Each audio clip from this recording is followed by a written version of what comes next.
আচ্ছা, কে ভেবেছিল বলো তো ৫ বছর আগে যেই ছেলেটার সাথে আজকের দিনে দেখা হয়েছিল সেই ছেলেটার সাথেই আমার বিয়ে, আর সেই দিনেই আমরা ৫ বছর পরে নিজেদের বিয়ের বেনারসি কিনতে এসেছি। এটাকে ডেস্টিনি ছাড়া আর কি বলবো বুঝতে পারছি না। যাই হোক, আজকের ভ্লগটা নিয়ে একটু বেশি নার্ভাস ছিলাম, কিন্তু তার থেকেও বেশি মানে অনেক বেশি আমি এক্সাইটেড ছিলাম। আমরা সবাই মিলে বড় বাজারে এসেছিলাম, সেটা তো তোমরা বুঝতেই পেরেছো। আর এখানে অনেক বেনারসি ট্রাই করলাম, বাট আমি যেই বেনারসিটা চাইছিলাম সেটাই একটাই পিস ছিল, আর সেটা আমি সিলেক্ট করে ফেলি। দেন আমি এই শাড়িটা দেখছিলাম চিকুরকে, চিকুরের এটা খুব পছন্দ হয়েছিল, আর আমারও মনে হলো ওকে খুব ভালো বানাবে। আর এই শাড়িটা মায়ের জন্য তো বেস্ট ছিল।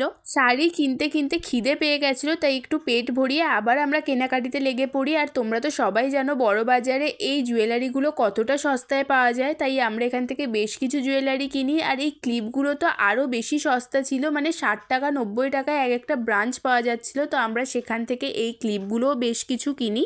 দেন এত আনন্দের সাথে আস্তে আস্তে এটাও মনে হচ্ছিল যে খুব তাড়াতাড়ি নিজের বাড়ি ছেড়ে চলে যেতে হবে, তার একটু দুঃখ তো ছিলই মনের মধ্যে। তো যাই হোক, আজকের ভিডিওটা এখানেই শেষ করলাম। ভিডিওটা ভালো লাগলে একটা লাইক করে দিও। টাটা।